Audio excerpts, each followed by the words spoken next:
Do what? We're waiting on something. 6 o'clock. 1 minute. And then we'll adjourn. Yeah, I'll say we're in open session. Then we're going to go back into closed session. And then we'll come back to open session again. A little ping ponging here.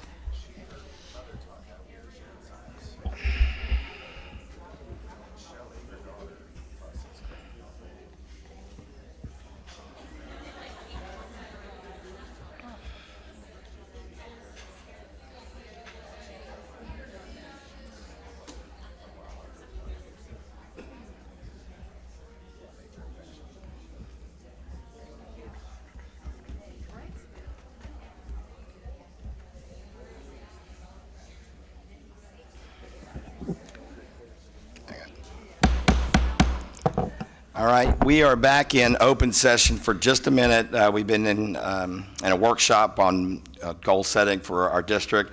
We now need to adjourn to executive session for just 1 minute, so bear with us to take care of item number 3C, which is to pursuant to the Texas Government Code 551.074 personnel to deliberate the appointment, employment, evaluation, reassignment, duties, discipline, or dismissal of a public officer or employee, including superintendent or board member, or to hear a complaint or charge against an officer or employee. So at 6 o'clock, we are heading to executive session.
All right, we are back in open session at 6:20 p.m. And we are moving to item number 5, the invocation. Dr. Joyner, if you will lead us in that, please. Y'all stand with me, please. Father God, we thank you for the opportunity to be together in this place tonight. We pray that you would bless each of the decisions that we make on behalf of our Decatur community and each of the families and students that we're called to serve. We pray that you would be with our service members who are working to keep us safe. We thank you, Lord, for law enforcement, all the folks who do their very, very best to keep us safe. We thank you for our students, for our faculty, for our staff, for our administrators, for the families that mean so much to us. Thank you, Lord, for this day, and we pray these things in your name. Amen. Amen. If you would remain standing, we've got some special visitors this evening. We've got Barrett Anderson. These are from Carson Elementary. We've got Barrett Anderson in 2nd grade and Avery Anderson in the 4th grade. And their parents are Sierra and Richard Anderson. So if you would please come up front and lead us in the Pledge of Allegiance. Ready? I pledge allegiance to the flag of the United States of America and to the republic for which it stands, one nation, under God, indivisible, with liberty and justice for all. Good job. If y'all will stay right there, we're going to come out there and get a picture with you guys, okay? Y'all did really good.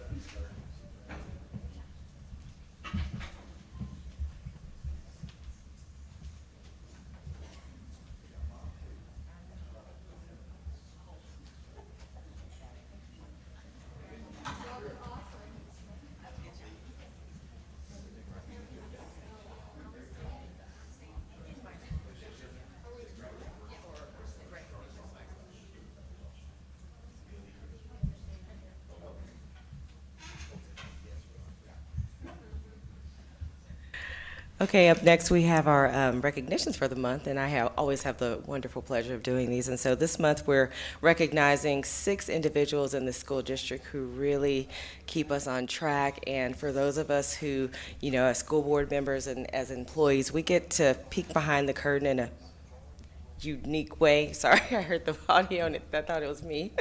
But we get to peek behind the curtain in a unique way. And we get to see things that the community just fortunately doesn't have the privilege of seeing, but we know how tirelessly these individuals work. We're celebrating Principals Month for October. And so if we can have all 6 of our campus principals come and join us at the front.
And the gift that we got them is on behalf of the Decatur Education Foundation as well as the school district. It's not as monumental as we wish it was because we are in public education, but we did do our best and we are grateful. So Shout out to the DEF. Yes.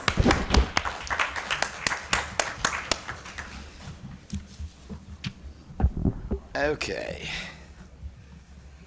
We're back. Okay. Item number 8, public forum. We did not have anyone sign up, so we're going to move on to item number 9, the superintendent report. Ms. Williams? Yes, I have a whole list, which is a good problem to have. So first, congratulations to Board President Stan Schultz, being named Decatur Chamber Citizen of the Year.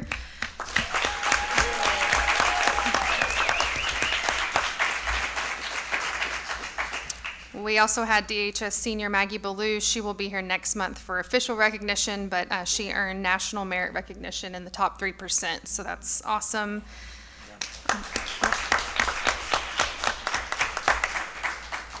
A few other things, the Transportation Department, they've been doing their annual bus evaluation drills. You may have seen that on social media. They do that in a supportive environment and really just so they have confidence in emergencies. We also had DHS. They raised $4,000 to support 6 of our DISD employees who are currently battling cancer last week, so that's amazing. We had Dyslexia Awareness Month, where students and staff across the district wore red on October 9th. Spanish Club, shout out to Miss Elledge and some teacher leaders that helped support her, as well as our Spanish Honors Society. Rand Elementary had over 3 dozen elementary kids sign up for an after-school Spanish club. DHS Student Council did 3 blood drives. They collected 192 units of blood, which helped save an estimated 576 lives. We inducted 51 new members into the Hispanic Honor Society. Our choral students have officially earned a spot in the all-region choir. We had several of those. Lady Eagle Volleyball, you've been to those games. They are very exciting. They're continuing to have a good season. They play tomorrow at 5 in Crum. Cross country had a phenomenal race day. They had amazing wins, UL district championships. Girls varsity took 1st overall, boys varsity was 2nd, and then girls and boys JV both also got 1st. So they'll compete at regionals in Lubbock.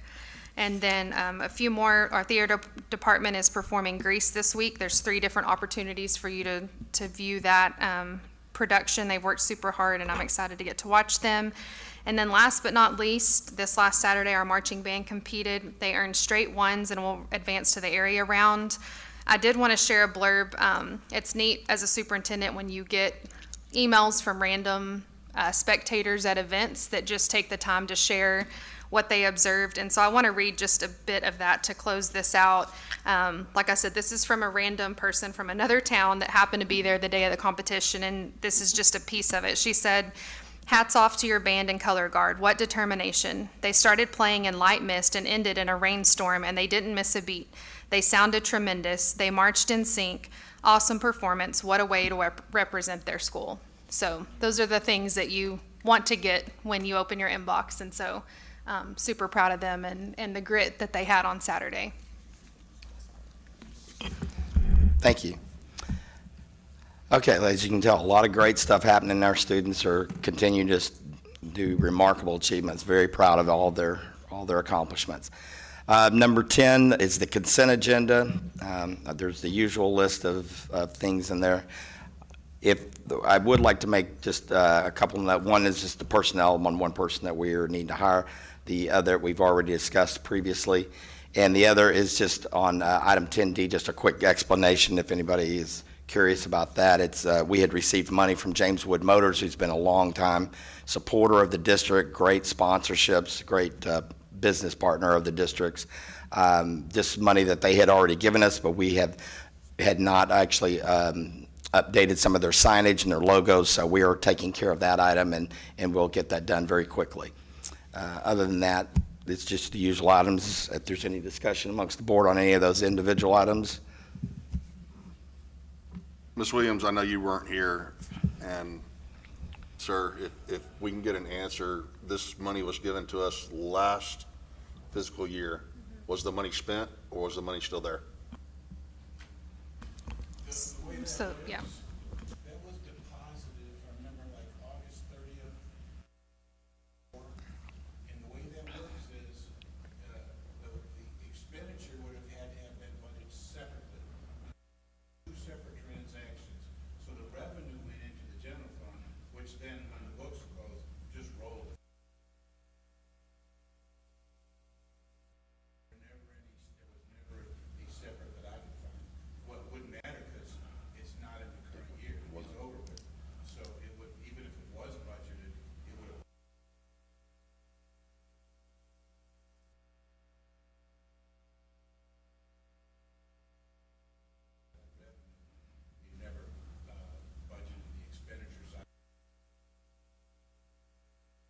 So this will be a hit to our fund balance this year because we didn't do it last year when we got the money. Is that correct?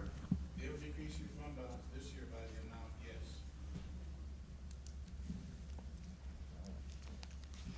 Thank you, Gary.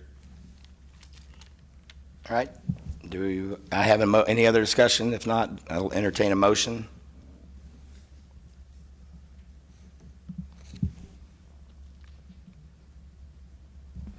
Mr. President, I recommend the board approve the consent agenda as presented.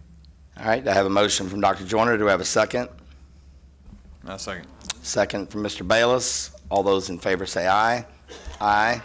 All those opposed say nay. Motion passes 6-0. Item number 11, action items. 11A, consider and take possible action regarding approving board goals. This is what we had discussed prior to our regular board meeting. This was something that we needed to do, and we believe we've got it done. So, but if there's any other discussion, I'll entertain that. If not, then I would like someone to make a motion to approve the board goals. I recommend the board approve the board goals for the 2025-2026 school year. I've got a motion from Ms. Schneider. Do I have a second? I second that. I have a second from Ms. Alvarez. All those in favor say aye. Aye. All those opposed say nay. Motion passes 6-0. 11B, consider to take possible action regarding the campus improvement plan for 2025-2026. Ms. Williams, with everything that we went through for the community to understand and things that we just talked about, how is what we've decided and what we've just approved, how will that affect campus improvement plans? Are you talking about the measurable? Yeah, so the 4 pillars will essentially be the same. And then the way that the campus measures it is in there, like, so the map testing and things like that. So the strategic plan piece of it that will fall with this won't impact the CIP or the DIP right now, if that's what you're asking. Kind of.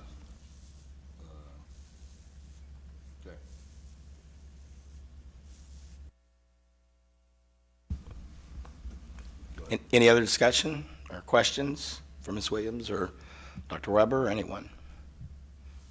Okay, if not, I'll entertain a motion, please. Mr. President, I recommend the board approve the 2025-2026 campus improvement plans. I have a motion from Ms. Alvarez. Do I have a second? Second. Second from Dr. Joyner. All those in favor say aye. Aye. All those opposed say nay. Motion passes 6-0.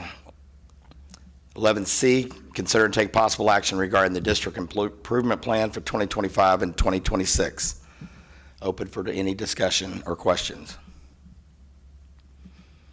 And if there are none, then I will entertain a motion to approve that.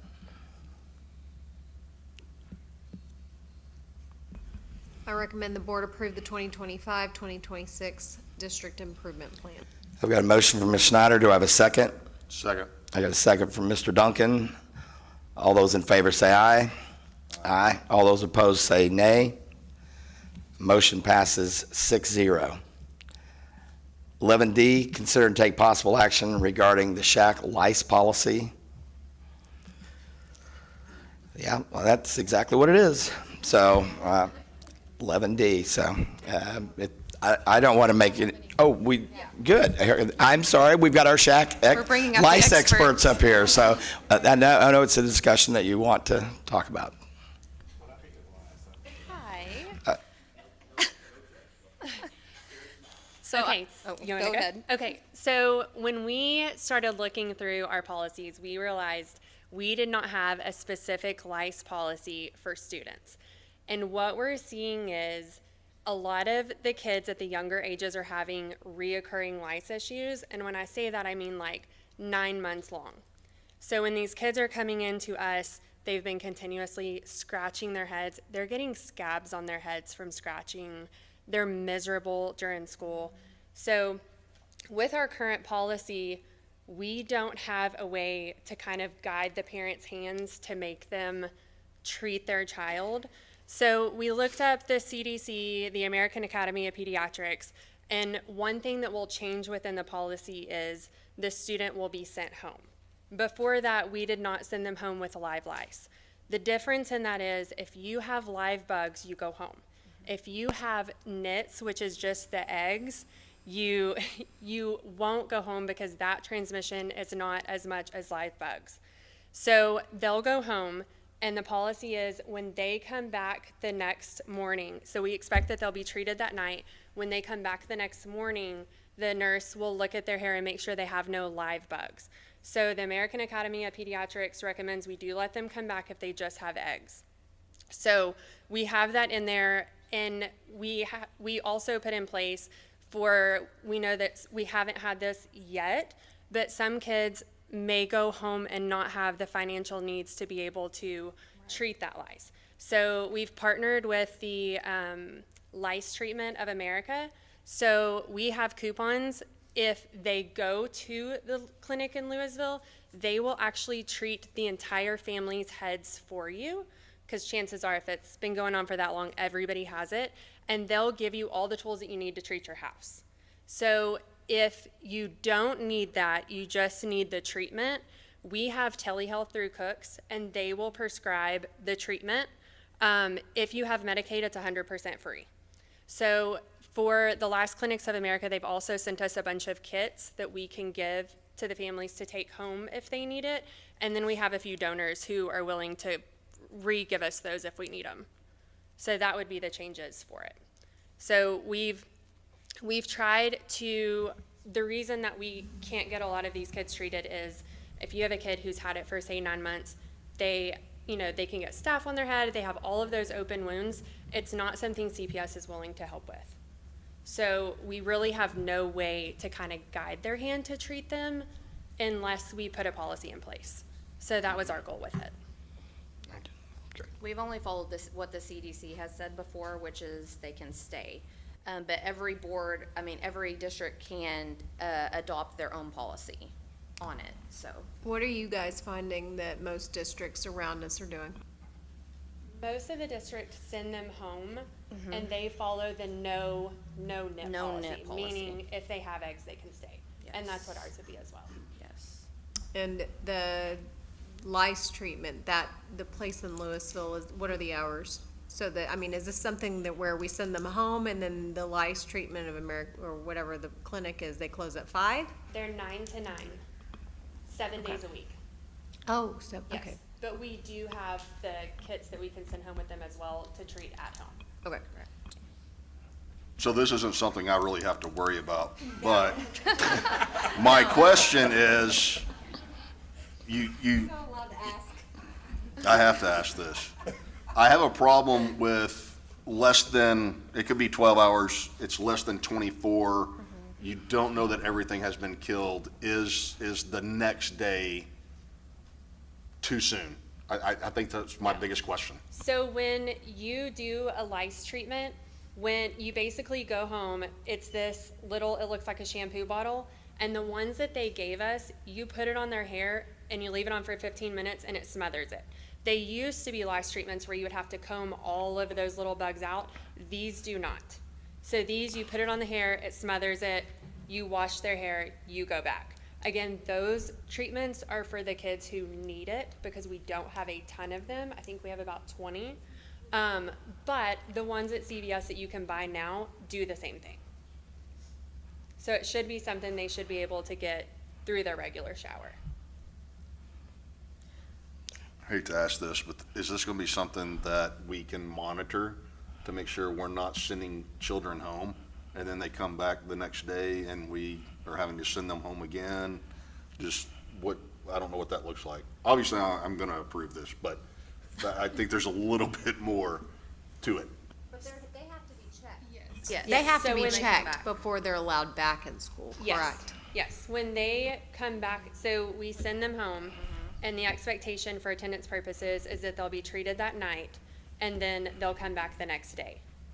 So when they come back the next day, they'll go to the nurse's office and be checked before they're released back to class. And when you're sent home by the nurse, it's an excuse. It goes down as an excused nurse absence of the nurse excused. that you Okay. call. Yeah, and we kind of left that as like an open-ended on the policy as far as we're gonna have some families who are gonna have to go do the lice treatment. So it's kind of gonna be up to that campus principal if the next day is also excused, if they're one of the families that need the extra help and they can't make it that same day to the lice clinic and they go the next day. What about possible exposures, either A, on a bus or in a classroom? Are their constituents having to be notified? Yes, so we have in the policy that every time a kid is notified, every time a kid is found with lice, the grade level will get a letter.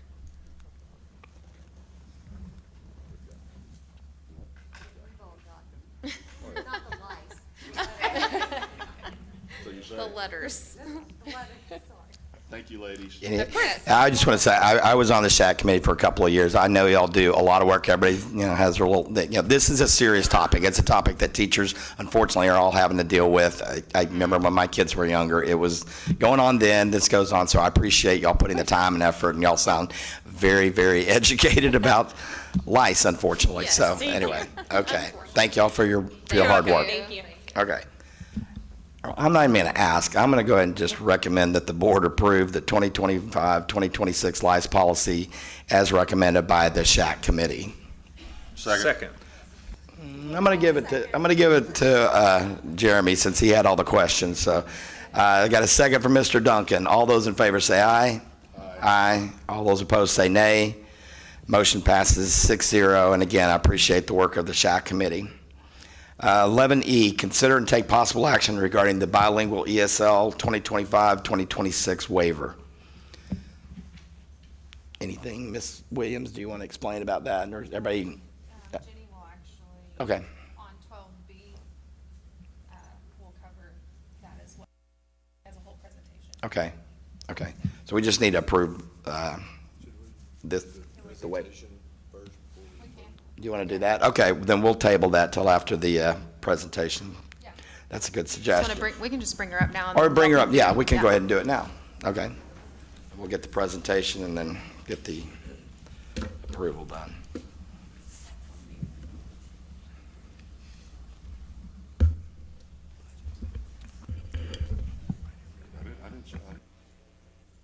It's really hard. You're live.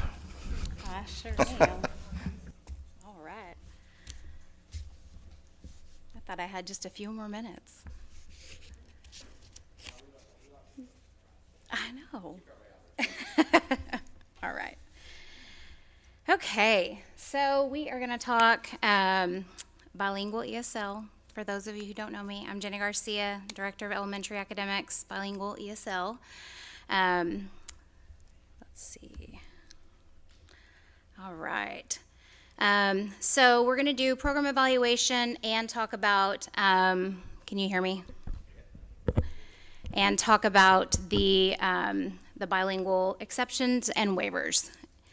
So in Decatur ISD for the 24-25 school year, because this is kind of going backwards, we're going to present on the 24-25 school year for the evaluation, and then we're going to go forward and do the exceptions and waivers for the 25-26. So for the snapshot for PEAMS, we reported 3,786 total students from pre-K to 12th grade, and 551 of those students were identified as EB. You're going to kind of hear EL, EB, emergent bilingual, interchangeable there. And this accounted for about 15% of our total student enrollment, and Spanish continues to be the predominant second language represented across the district. So here you're going to see that Rand Elementary is our primary campus that offers, it's our only campus that offers our dual language program. It is a one-way dual language program. And they also have the ESL, content-based, and they have 127 students last year in the dual language program. with 75 ESL content-based students.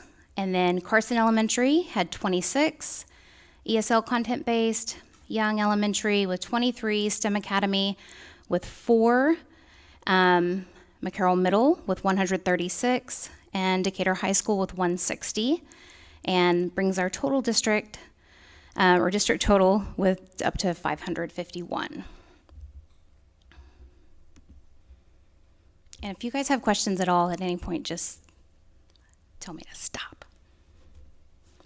All right, so right here is just kind of a breakdown of those numbers as well, and kind of a look back of numbers previously. And let you glance at that for a second.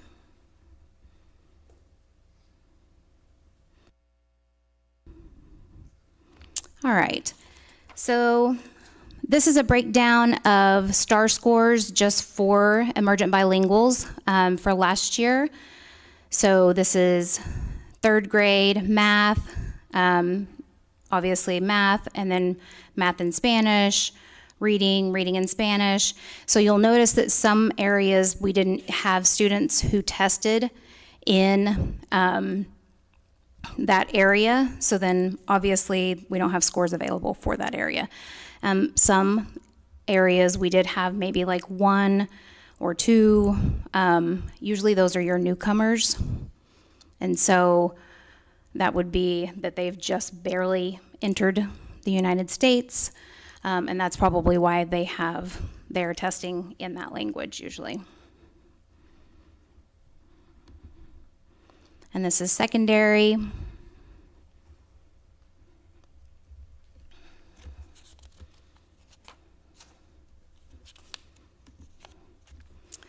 All right, so we are going to talk about TELPAS very quickly. TELPAS is Texas English Language Proficiency Assessment System. It measures the annual progress of emergent bilinguals and basically their learning of the English language. So it assesses 4 domains, and that's listening, speaking, reading, and writing. And basically what it does, it assesses them, and then it tells us if they are eligible for reclassification. And reclassification just means if they're eligible to basically say that they have met the criteria to be English proficient. Something that a lot of people don't realize, that even if a parent has decided that they do not want their child to receive any services, any language services, that child is still considered EB, and we still test that child for TELPAS. And so even though a student isn't receiving any services whatsoever, we still will assess those children, and meaning that we are still also, like, their scores are still counted for us as well. So, and they're still working towards reclassification as well. So this just kind of breaks down the number of students who were tested at each campus, each grade level, just kind of each area. So these are the composite scores. What we're looking for is our students to achieve advanced high. Advanced high is a part of the system. They need to achieve advanced high, and they also need to get approaches, meets, or masters on STAR to achieve reclassification. Unless they're a first grader or a second grader who doesn't have STAR, then they have to take the Iowa test and receive get in the 40th percentile. Also the 11th graders and 12th graders, if they, because they don't have STAR or EOC, they also have to take Iowa. So for a composite score, basically what they do is they have to get all 4 domains are averaged together. And so That's where they get their composite score. So this is your secondary composite scores. So these are the advanced highs. All right, so then this breaks it down right here for each domain area. So this is kindergarten, listening, speaking, reading, writing. I will say for kindergarten and first grade, they are rated a little bit differently. Theirs is done by the teacher. It's a teacher rating versus 2nd through 12th grade. Theirs is done on the computer. So it's done a little bit different. It's through teacher observation.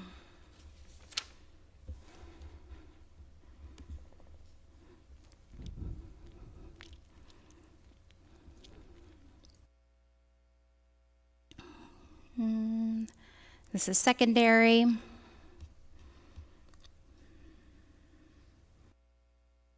And you'll notice trends like, listening is always a little bit higher, like in the advanced or advanced high area. Speaking, you'll see that they start to kind of trickle off, especially up in the upper grades, because they don't want to speak into the microphones. There's just something about it. They don't like to do it. They don't like to speak into the microphones. And so, testing is, we try to do testing in the smallest groups possible, just to avoid any embarrassment or anything like that. All right, so this right here is the reclassification criteria, and I basically kind of told you about that previously whenever I was talking about they had to receive advanced high on their composite score, and they had to take the Iowa test for 1st and 2nd grade, and then for 11th and 12th grade. The biggest thing, though, that changed for them last year was previously, if they received any sort of an accommodation on their assessment, on the STAR test, they could not reclassify, but that changed last year, and they were actually able to receive an accommodation and still reclassify. And so that was really great, and something that we really wanted to make sure that we utilized that. So that means that they were able to get something like content language supports or oral administration and still be considered for reclassification. So, all right, so this right here shows the number of students who tested with TELPAS. And then this is the number of students who met reclassification criteria per campus. And this right here is just the number of parent denials. I just kind of threw that in there just because it's an interesting, I just think it's kind of a fun fact. So we had 49 students reclassify. I just really think that we can do a whole lot better than that, and I think that this number right here at the high school is one that I know that we're gonna do better this year. And I will touch on that here in just a minute, because I think that something that we pushed for last year and a change was made, and I think that this change is going to really, really help with this. So I'm excited to see that come to fruition. So here's some different professional learning that took place for all teachers, some for all, some for bilingual. Okay,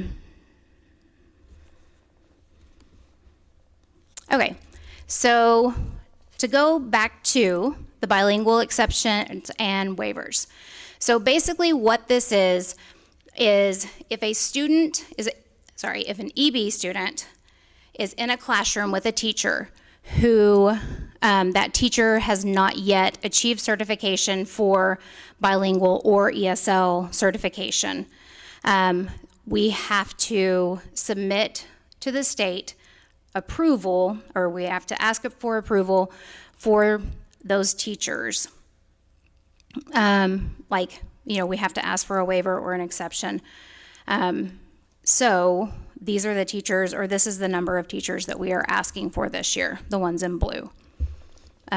So our numbers have gone down this year versus last year.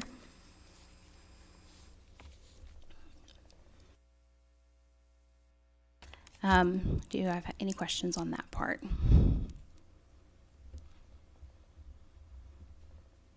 Yes, no, maybe so.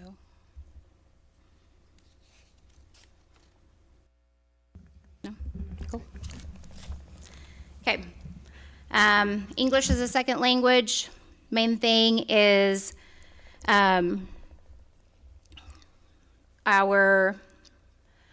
the MMS, like, one thing is a lot of people get hung up on the pull-out model, and it says here, like, push-in support, but the program model is a pull-out model, and a lot of times it gets confusing because technically what it means is it's pulled out of the other subject areas because the ELA teacher is the one who is the certified ESL teacher.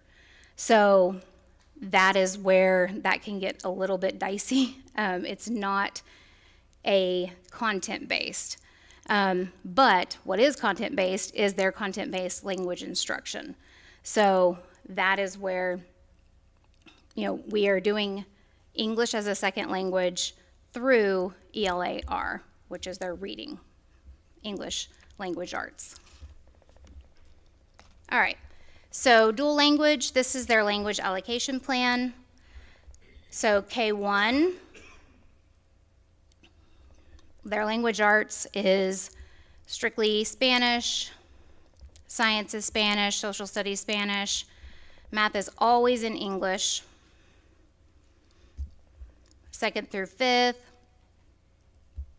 they have both RLA and SLA, reading language arts and Spanish language arts.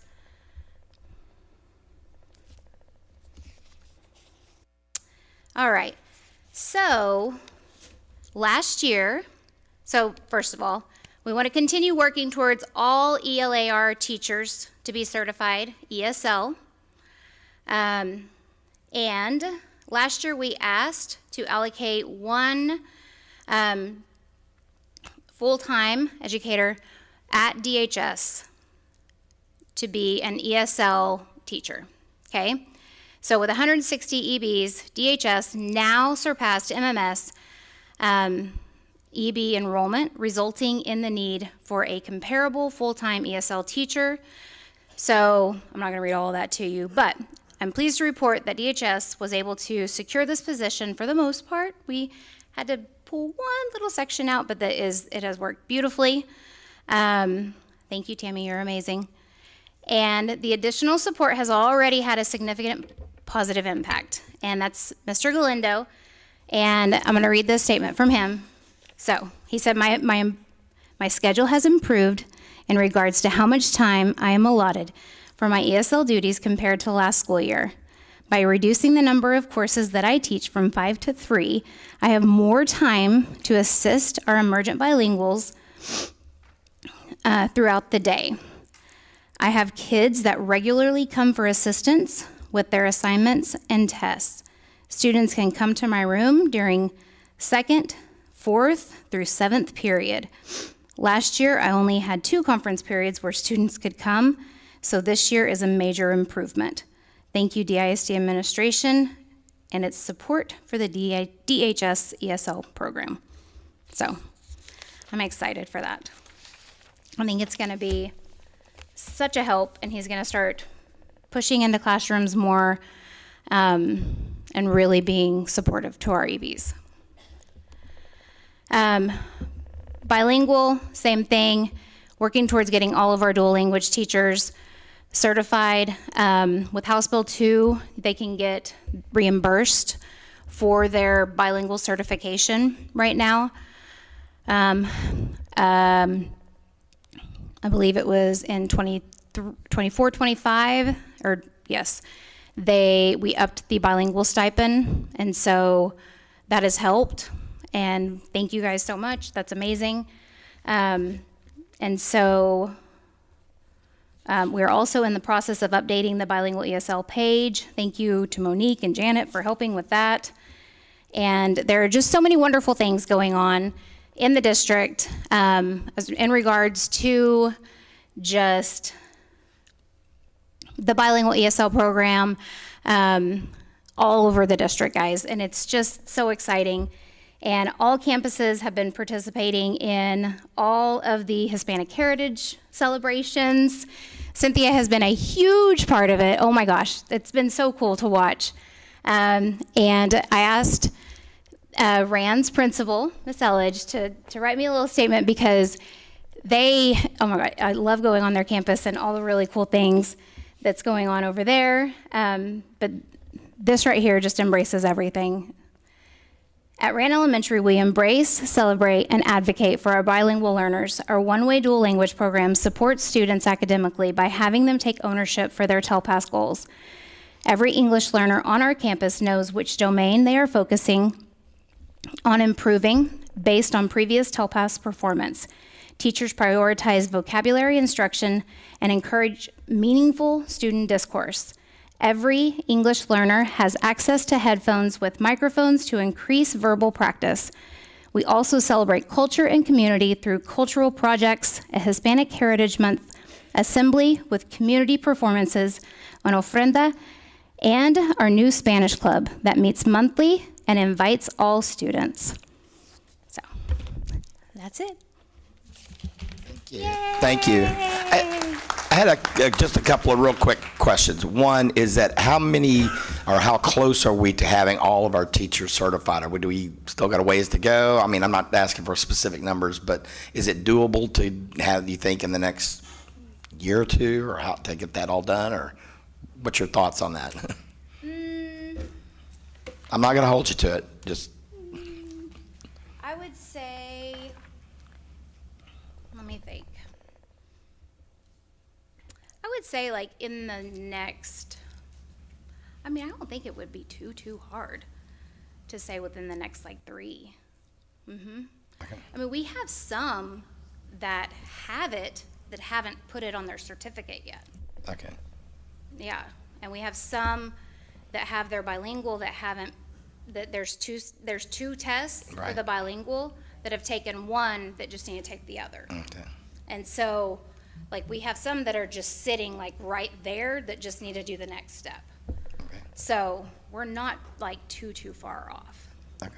The other question I had, on one of your earlier slides, you had showed the numbers of the total of the EB students, and it was going up every year, I assume, because our district is growing each year. But then this last year, it dipped. Do you think that's just a one-year dip, and then it's going to go back up, or do you think there's some trend that we can even tell anything from that? I know, again, I'm asking you just I know. conjecture, but I was just curious, though, because it did seem it was increasing every year, but then this year it dropped. Honestly, I don't know, because I was looking at that too, and I was trying to figure out what in the world, because I was like, and I was, honestly, I redid the numbers like 3 times, so I was like, that's really weird, that's odd, but. Well, we'll see. I mean, we could see another I mean, year and see if that yes. is a trend, or if it may jump right back up. I think it may. Yeah. I really do. But, yeah, I thought that was interesting, because the other parts of the numbers went up, but then the overall had gone down a little. Yeah. So, Okay. I thought that was interesting as well. Just an observation, Sure. so. Yes. Okay. You guys have any other questions? I just want to thank all the principals too. Jenny, thank you so much for that presentation. I know I've been taking the abuelitas to the campuses, and they have been they felt the love from all of you guys. Thank you so very much. And for celebrating Hispanic Heritage Month, that is so important. Thank you. Okay. All right, so back on 11E, is there any other further discussion? If not, I will entertain a motion. Well, Mr. President, I recommend the board to approve the ESL and bilingual exception waiver for the Decatur ISD for the 2025-2026 school year. I have a motion from Ms. Alvarez. Do I have a second? I have a second from Ms. Schneider. All those in favor say aye. Aye. All those opposed say nay. Motion passes 6-0. 11F, consider and take possible action regarding updating local policy EIC academic achievement class ranking. And if you wouldn't mind, Ms. Williams, just to do it real quick, I think it'd be a good time to just do a little quick education on what EIC, I mean, kind of what you, Yeah, so EIC local is the class ranking policy, the local policy. And this specific update is really just tied to the shift from 6 to 9 weeks. And so you'll see that that edit was made. There was also kind of a lingering word area in there about referring to the 1920 school year, which that has obviously passed by and isn't relevant anymore. So that's being removed. But then we're taking out the 5th 6-week grading cycle and changing that to 3rd 9-week, which is essentially the same, just to reflect the new grading. And so we're still kind of making our way through policies to make sure that everything reflects the 4-day week and the 9-week grading cycles. And then update 126 will have a whole slew of updates and will likely impact EIC local as well. So this will you'll probably see it again, a few times. Yes. yeah, okay. Okay, thank you. Any discussion or questions on that? If not, once again, I would entertain a motion. Mr. President, I recommend the board approve updating local policy EIC. Have a motion from Dr. Joyner. Do I have a second? Second. Second from Mr. Duncan. All those in favor say aye. Aye. All those opposed say nay.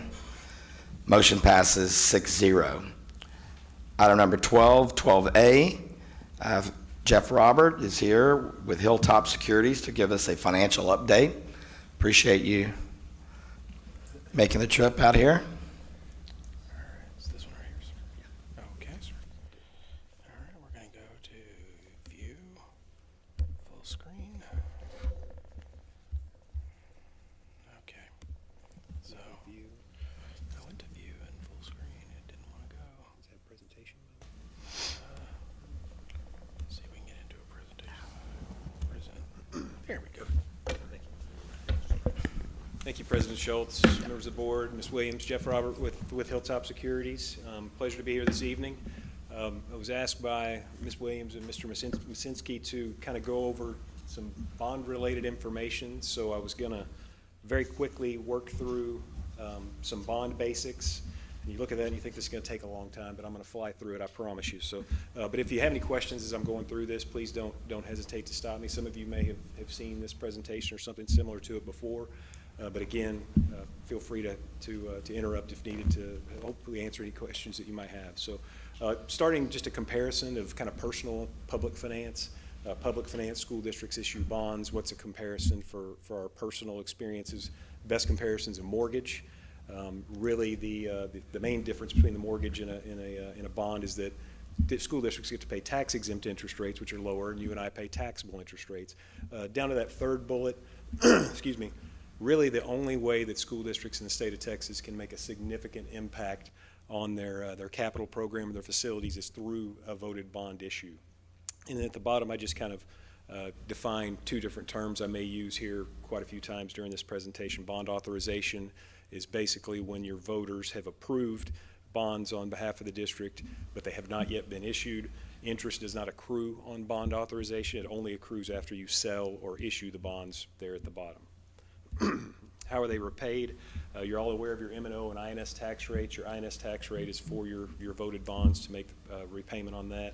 That's the only thing your INS tax levy can be used for, and we do have a 50-cent cap, so to speak, on the tax rate in terms of the Attorney General 50-cent test.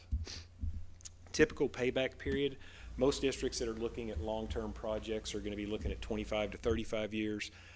There at the bottom, anytime we're including technology devices, transportation, HVAC, we make sure that we're paying off the principal amount associated with those projects over their useful life. So if we have technology and locally the district says we want to pay that off within 3 or 4 years, we'll do that. The Attorney General requires that we pay it off within 5 maximum. So we will pay off projects and items over their useful life. What will the interest rate be? Short answer, we don't know. We don't know until we actually sell or issue the bonds. Again, you get to issue at lower tax-exempt rates.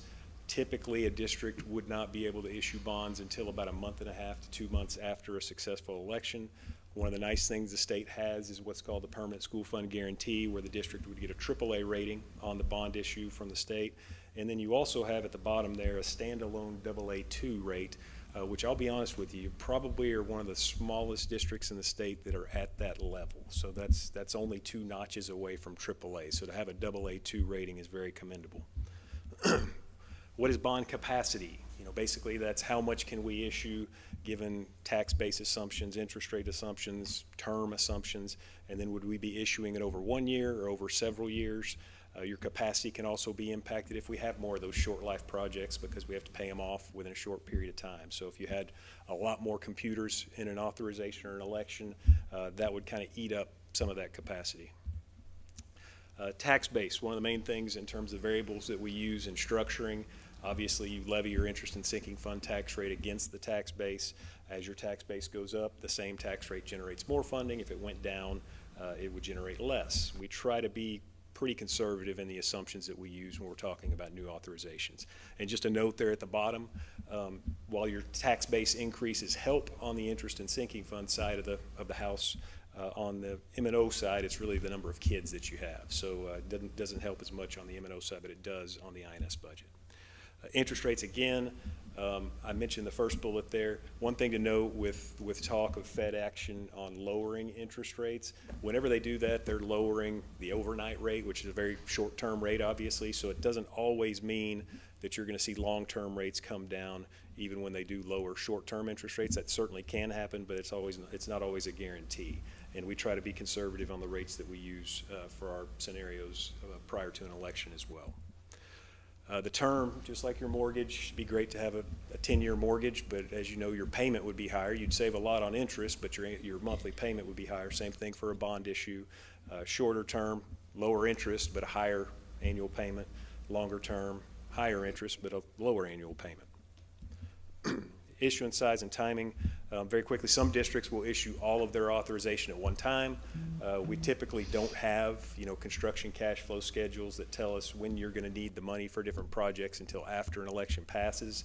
So for now, I've just assumed on an initial scenario that it would all be issued at once, but that could change depending on when the construction cash flows are needed. Okay, interest rates. Current rates where we are right now, this graph in the background, the white part, this is the 20-year bond price index, the bond buyer index. It comes out every Thursday, and this goes all the way back to the early 80s when tax-exempt rates were over 13%. This last week, we were at 4.78. Earlier this summer, we got to about 5.30, so rates are down about 50 basis points from this summer.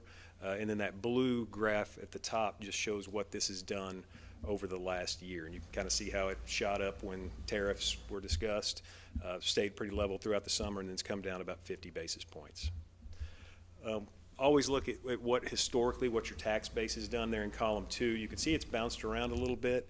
Part of the reason for that is that you do have minerals within the district. Right now, minerals are only running about 6% of your total value, but back in 2016-17, they were a greater percentage of your value at that time. And then also you have, if you see the red asterisks there, you can see the different increases in the homestead exemption.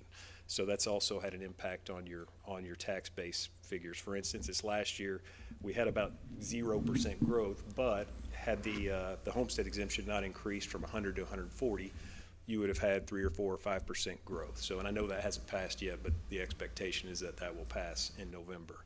And then on the right, you can see what your historical tax rate has been with compression and just the district having lowered over the years that INS rate in column 5. The current tax rate that you have is the lowest total tax rate for Decatur ISD since fiscal year 1993. So you're at the lowest rate you've been since fiscal 1993 when there was a completely different school finance system back then. Whoops.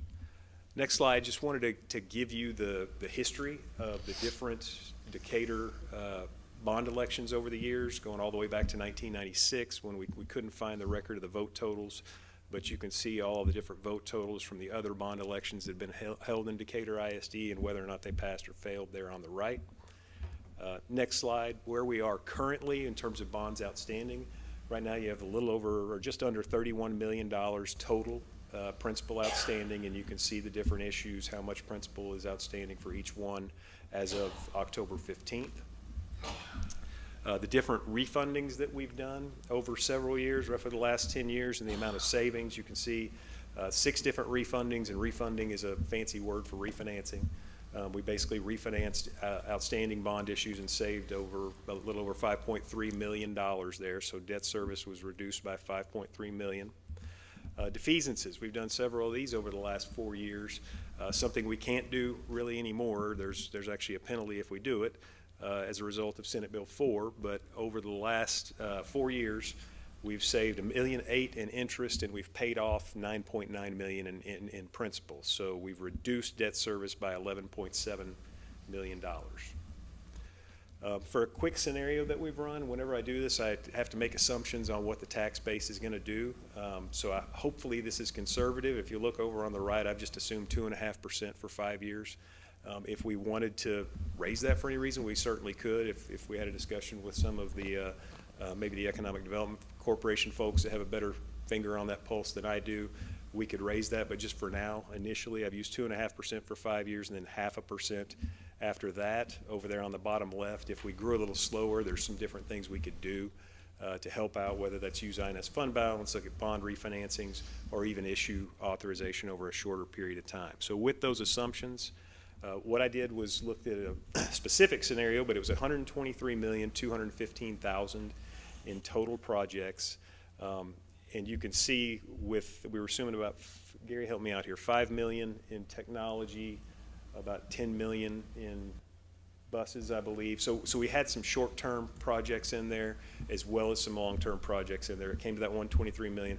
If 25-year term in column 2, 4.5% in column 3, what you'd be looking at with those tax base assumptions as well as the interest rate would be about $0.015 increase for $123 million. So $24.87 on the INS tax rate versus your current $23.37, and then that blue line just shows what that INS tax rate would do over time based upon, again, what I hope are conservative tax base assumptions. What does that mean in terms of impact on taxpayers? I'm always asked about the over 65 tax freeze, so instead of explaining it, I just went ahead and quoted it from the comptroller website, and there's a link there that talks about how the over 65 freeze works. And for those of us that would not have the over 65 freeze, $0.015 increase there in that kind of middle box there shows on those different home values what the annual impact would be. So for instance, on a $200,000 home, $0.015 increase would be $9 increase in taxes. And then at the very bottom there, that just shows that table above divided by 12. So if you wanted to look at a monthly impact, what that would be. Whoop. Next slide. I know this is very difficult to see, but just wanted to put together kind of some comparative data with other districts, whether they be districts that are in close proximity to you, districts that are fairly close to the Metroplex, maybe in different areas, or close in size. And so I'll spend a little time on this one, but in column 2, I have what principal outstanding is for each of these districts as of September 1, with Decatur being there at the top in yellow. How much interest is outstanding in column 3, the INS tax rate in column 4, total tax rate in column 5, and then ran some kind of ratio analysis after that, column 6, your taxable valuation from last year because they don't have the database updated yet for this current year. What is the principal per taxable value for each of those districts, the total principal and interest per taxable value for each of those districts, and then I did the same thing by average daily attendance over there in columns 10 and 11. And then not included in those numbers in column 12, those are bonds that districts have approved but have not yet issued. And then column 13 shows districts that are having a bond election in November and the amounts that they're having those for. So happy to add any districts if I had left any off. I know there's a lot here. And then I ran kind of an average or a mean at the bottom as well as a median to kind of show, you know, how Decatur compares with some of these districts. And then a lot of districts, you know, I've been doing this for quite some time, and I know the numbers seemingly have gotten bigger over time in terms of the size of bond elections that districts have had. So I just kind of kept a list since 2017 of every district in the DFW area that's had over $100 million successful bond elections. So my count has us at about 87 total bond elections since 2017, just in the DFW area or proximity that are over $100 million. And in terms of ballot language, a lot of things changed back in 2019. Even if you chose a scenario that was going to result in a decrease in the tax rate or keep the tax rate the same, no matter what, you have to have, and it's not in green, but it is in all capital letters, this is a property tax increase. And I think the explanation there is obviously if you're issuing new bonds, you will have to levy for payment of those bonds. So they want you to call that a property tax increase, and that has been challenging to explain to voters when you're talking about a tax rate decrease or keeping it the same. And then the propositions, there are several, there's about 7, I believe. Any work that you do on the stadium has to be on a separate proposition. Technology device purchases have to be on a separate proposition. Performing arts facilities, teacher housing, or other recreational facilities might have to be on a separate proposition as well.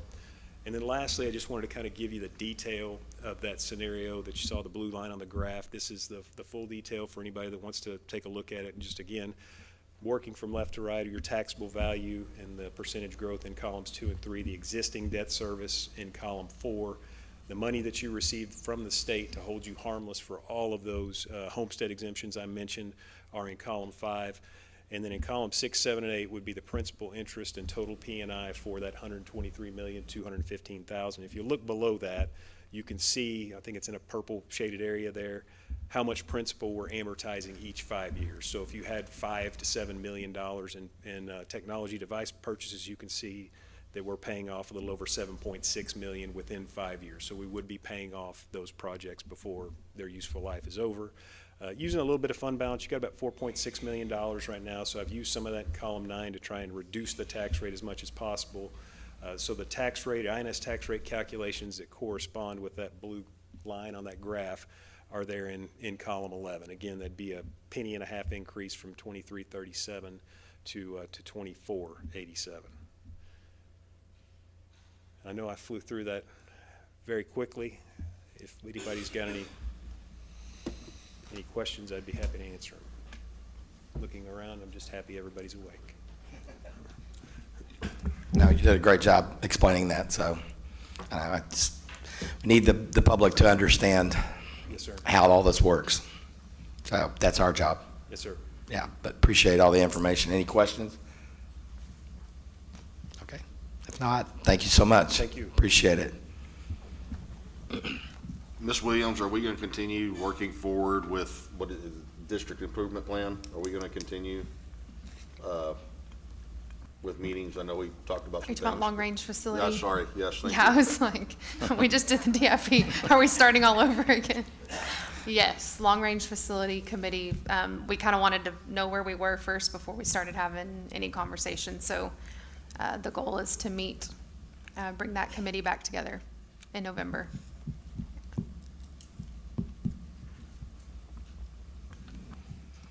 Okay, moving on to 12B, bilingual ESL evaluation for 2024, 2025.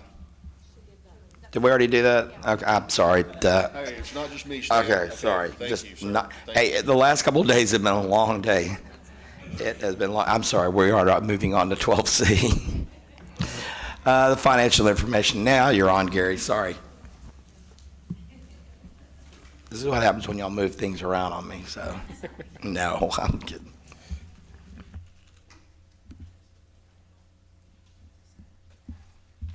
There you go, sir. Thanks. I want to go through a few things. We try to put the last year to bed tonight and start working on the future year. An interesting thing happened since the last time. If you notice, the financial statements that we have are August again, and that's good because so many bills come in. You start to do those September statements, which are as of August 31st, and half the bills aren't in. So this should be a little bit more accurate where we're at tonight. But on revenue, I don't take the revenue that has for the state that has come in, because the state may overpay you or underpay you. You put the accrued value in there. And so when I was looking at that, I noticed that our other program increased about $500,000. And I always like that when things go that kind of direction. It makes me feel good.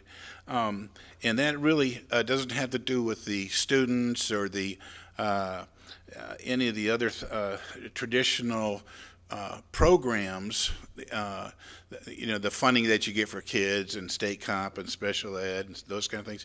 It had to do with, at the end of the summer finance, it has to do with tax compression on the elderly. And what happens is, as they do these models and the laws change, like there's going to be another one if it passes to take another $40,000 off your house, those affect the amount of taxes that a district can collect. So that was what that adjustment was. So that, if you notice the statements, the revenue was changed by that amount. That's why that was. This is pretty much where I see us being right now. We're right at about 1.9 million.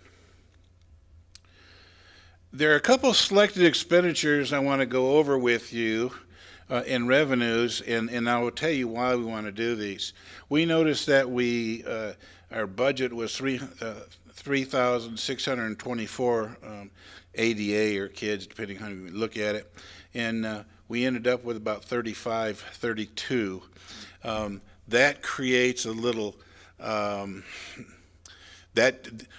you budget that kind of revenue, but it doesn't come in because you're only paying in the kids that come in. So that dropped us a little bit. The actual and the regular program revenue due to that, and another thing was about $1.3 million less than we anticipated. But this is an interesting budget. It's almost like water, because the revenue goes up in one area, the expenditures go down. It's all over, but in the end, it kind of came on pretty close to where it was originally budgeted. In the green, I want to talk about career and technology. And in that end, we budgeted about 2.8 million, and we received 3.8, which brought us basically another $1 million. And I want to talk about that. And there's a reason I'm going to talk about that here in a bit. When you look at career and technology, we received about 3.8 million. We're required to spend 55% of that on the program. And so that requires us to spend about 2.1 million. We spent about 1.8 million. That's $283 million that we earned last year that will be unspent as of August 31st. Another way to look at this, even though that's $283,000, another way to look at this is if you look at the difference between what we budgeted for career and technology and earned, 45% of that can be used in other areas. So the difference of what we budgeted and what we earned was $978,000, or about $1 million. 45% of that went to help you reduce your fund balance, or your fund balance loss in this particular year. It's about $440,000, and that is a real gift that is really going to help out among all the, when you consider the other losses. The reason I tell you that is because I will have to do an amendment. We're going to have to go back and pick up that $283,000. We're going to have to add it to the budget this year, and because it's got to be spent over 3 years. I don't know. I set this thing for Weber said I had 11 minutes. So I don't know what happened. Take care of that, Dr. Weber. I was going to show her. I was doing pretty good till it went cattywampus. So anyways, you will see it, and we will have to. I'll talk to the superintendent, somehow get a group together and see how we're going to spend that. We don't want to just waste it. Now, food service, the fund that has been kind of interesting. This is the budget. When you look at that budget, it almost puts you to sleep. You have revenues of 2.4 million. You're going to spend 2.8 million. You're going to use 366 out of fund balance. You have $1 million of fund balance. The interesting thing is, of that 2.833786 expenditures, 412,000 was going to be capital improvements, which you don't have to do. So you can say under the worst day of the year, you can just not do the capital improvements, and you should be up. You should be breaking even on there. So this is one of those things like food service is supposed to just be a nice, quiet little fund that runs on its own without problems. However, in reality, the fund did not behave itself. When you look at actual expenditures, they're nowhere near its budget. And we ended up with $1.7 million revenue, $2.4 million of expenditures, with a $600,000 loss. Of course, fund balance stays the same. And what is shocking about that is, of the budget capital expenditures, only 412. Of the 412,000 that was budgeted, we didn't hardly do any. So it's not like on the expenditure side, we went out and did capital improvements. So this is basically labor and food. And if you look at that, say if this year is a mirror image of last year, and it will be down a little bit, but revenue will be down, expenditures will be down because of the 4 day week, but so will revenue. Okay, it'll probably be down proportional. That fund may require some transfers during the year to supplement it.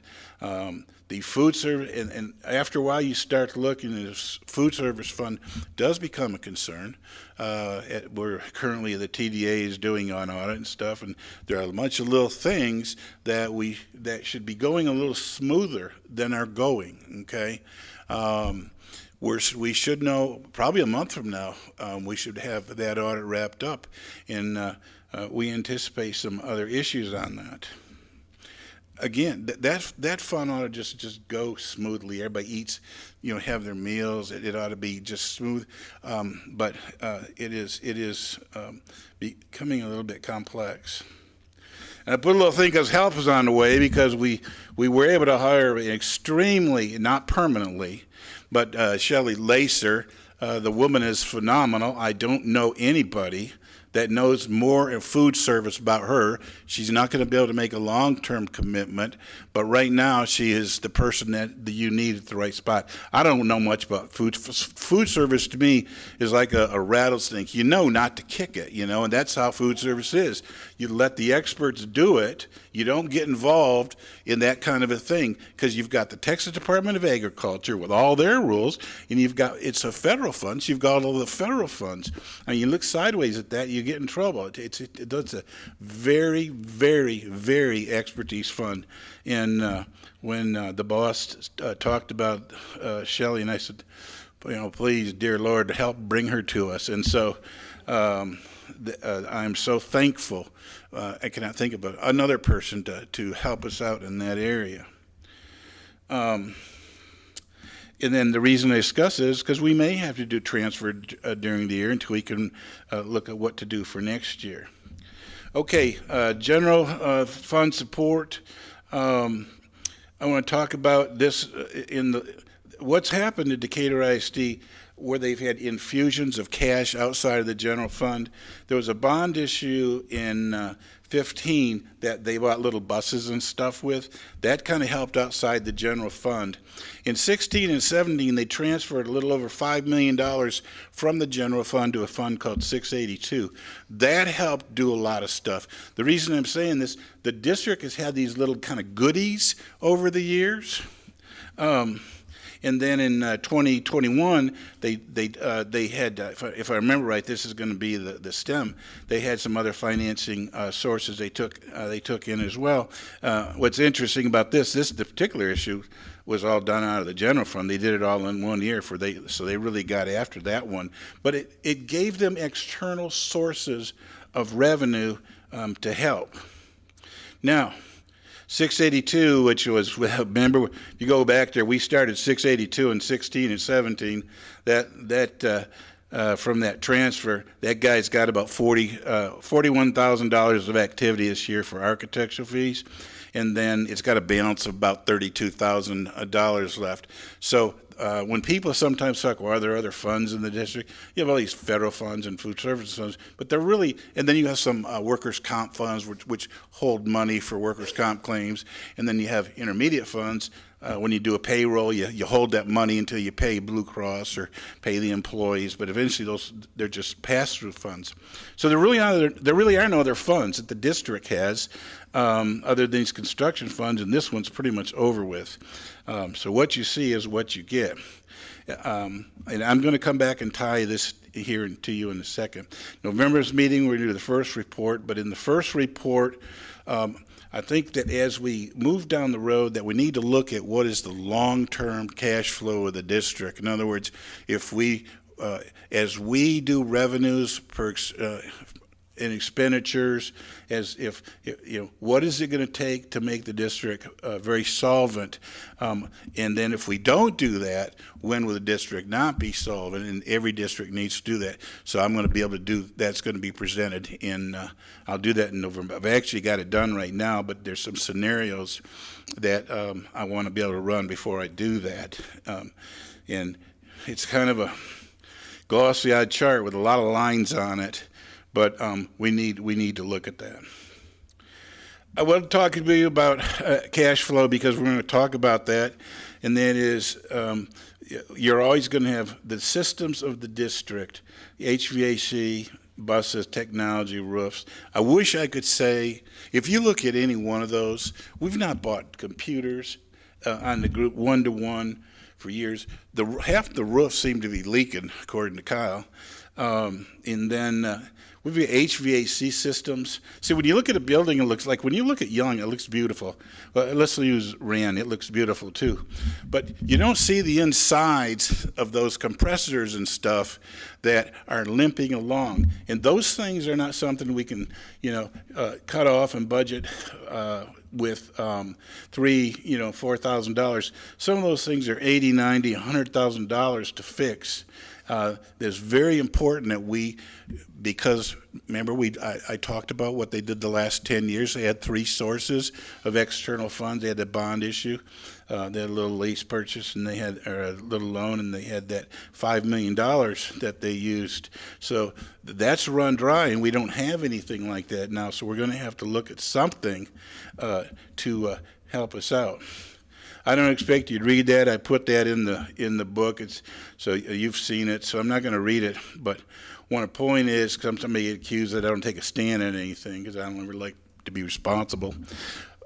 But I do think that I will tell you, you need some we need to look at external financing because the low rock pile there. Here's the deal: if we don't have something to start keeping up our air conditioners, our buses, if you look at our fleet, how old they are, if you look at our stuff in our technology, our students will start to get behind. And that low rock pile is not just for decoration. It is the general fund, and each time you put a rock on there because you have another boil or something that needs to be fixed, eventually it's going to fall. Okay, and what happens is if we have a $80,000, say two $80,000 boilers or compressors or air conditioners and thing we need to fix, let's say $160,000. That's like $500 for each teacher we can't pay. Okay, and so we will cannibalize our operations, our teaching budget, if we don't kind of look at something else and that's just the way districts do facilities. They go get additional finance. It's what they do. That's what we do, and I think it shows by both our rate, how low our rate is, that we've not necessarily done that in the past. We've been pretty conservative, but I think the time has come, so those people don't think I have to stand on anything. The time has come. We probably need to look at doing that. And so I hope that as we move forward, and that's one reason we asked Jeff to come tonight, is to kind of start guiding, give me information about what is reasonable. And that is the end. of my time. And Mr. Schultz, thank you for letting me speak about the finances. Can I ask a quick question? I was looking over the very first page that you put in our financial statements, the one that addresses our fund balance. And you said you're gonna go over your plan for us to increase that fund balance next month? Because I'm seeing what I want to do I'm is... looking sideways. I'm not doing this on purpose, just because it's sideways in our. What I want to do is, I was asked to kind of do a projection of what will happen at various, what it'll be, what will various scenarios be at various growth, 20 students, 40 students, 60 students. Because if we had 200 students come each year, we could just put this, we could be done. Exactly. And so it's going to be that's the study that I'm doing, and that if nobody comes, when will the lights go out? Well, and that's kind of why I'm asking the question, just because we've gone over the last, 4 years, we've seen a continuous decrease and then a drastic decrease this last year. What are the implications when that doesn't, when we can't pay our bills, when we're not, what did you say, financially solvent? Right. Right? What does that look like for us? How does that work? Tell me what you mean by how does that work? Well, we're projected to have 6 million at the end of the school year, right? Mm-hmm. How much is that in operating? Is that 2 months? Gosh, I'd have to, with about $40 million, or whatever that over 40 is. But what'll happen, you've got a couple choices. We're going to have to, and when we look at my graph, Sandra, what you're going to see is a combination of having to look at expenditures to reduce versus what potential number of students is. I think that over 15 years, the average number of students per year is 48, if I remember. So we need to plug that in and see a combination of potential growth and how much we need to cut. Also, what you see is when we look at these lines is as that, just what you said, as that fund balance decreases, eventually that fund balance hits zero. The question is, where does that hit in the next few years? That's what I want to be able to share with you, where that hits. And then it's also a very useful tool for myself to share with the administration about, this is where we are, people. We need to come up with a plan of what we're going to do on this. And the reality of the situation is, it's a lot harder than it looks, because you're going to have, the finance system's not going to change in the next, I don't think, 2 legislative sessions. You will end up with increases in areas that you don't have anything to do about. So it's a lot more than just the losses. We're going to have to account for the losses with potential increases. We maybe, you could only go so long without not giving salary increases out to certain classes. People will leave you. So it is a very, very challenging problem. But the idea of doing the study is to know how long that you have. If it was next year, we'd probably have to stop. And that's what I do want to clarify, because I know whenever I was even applying for this job, the kind of rumor was like December could be when payroll wouldn't be met, basically. So I do want to put that at ease, I guess, for everybody, that you will be paid in December. We're not to that point. Now, is this sustainable for a long time? No. And that's what Gary and I are looking at for November, is to show, if we were to keep up with the staffing we had, the enrollment we had, this is how long we could survive, which don't quote me on this, but 2, maybe 3 years. Yeah, it's actually, we're actually, as a district, a little bit more resilient than just looking at that. You're looking at 3 years out, and you can plug in various scenarios in there as to how much raises might have to give a year and stuff. We're pretty resilient. That's still a reasonable fund balance. We're not in Yeah, in we are in- shortage. I know it feels scary, but we're in better shape than a lot of districts when it comes to fund balance and what we have per month as far as operating expenses set aside. And I do think that the message of December needs to be public, that people are going to be getting paychecks, and that's not, I don't think that's really been said since we've really dug in. And so I do think that's important to note, that if that was, y'all would have heard about that a long time ago, and we would have taken drastic action, obviously, but we're not going to wait to get to that point, is the other message we're trying to send. Is we're going to have a case study, and y'all will know next month how long this is sustainable. One win is we are increasing right now about 10 students a week in Decatur ISD as far as enrollment goes. All of that means additional funding, and our attendance for the first 9 weeks was at 96% to 97%, which is also a really good thing when it comes to funding as well. And that's excellent that the attendance, because we didn't know how that Senate bill was going to affect us. We didn't know the private school, if they were just going to pull the kids out of there. I also think one of the things that happened a couple of years ago, because I asked for the numbers and I looked at them, the numbers of the decrease were pretty aggressive. In other words, when they stated a couple of years ago, they said that they were talking about this year would be the year that we might not be able to, and we're not even near as insolvent whatsoever. We have a good cash thing, but the numbers that were used were pretty, because if you assume they were big at the time, and you assume that big number, if it happens that year, it'll happen each year. So it was a compounding thing that really made the district. But I think that we'll be able to present a pretty enough to let you know that there is time. But it's like everything else in life. If you just look at it and don't do anything about it, then it's our own darn fault. But I do think we have an opportunity to do that, and I do think that the district is looking up. So. Well, that makes me feel better. Okay. Gary, I have a question, and you may have to ask Kyle. I don't know, Kyle, if you know this, but how much do we have, what is our cost looking like in deferred maintenance right now, i.e. Carson roof needs to be redone?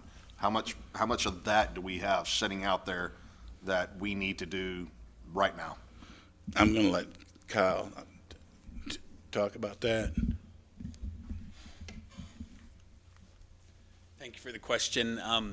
What we do in the facilities is when we get a request or a need that comes in, we haven't budgeted for that, we put it on a budget review, which would be deferred maintenance. And it's pretty close to $1.8 million right now.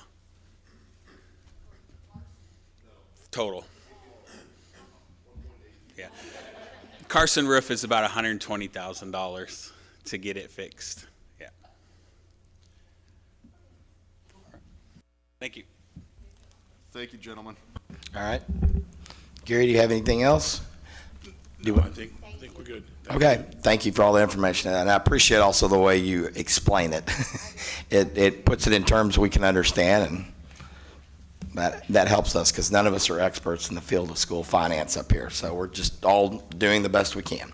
All right, with that, if there's no other questions or discussion, we will move to item number 13, adjournment. We are adjourned at 7:49 p.m.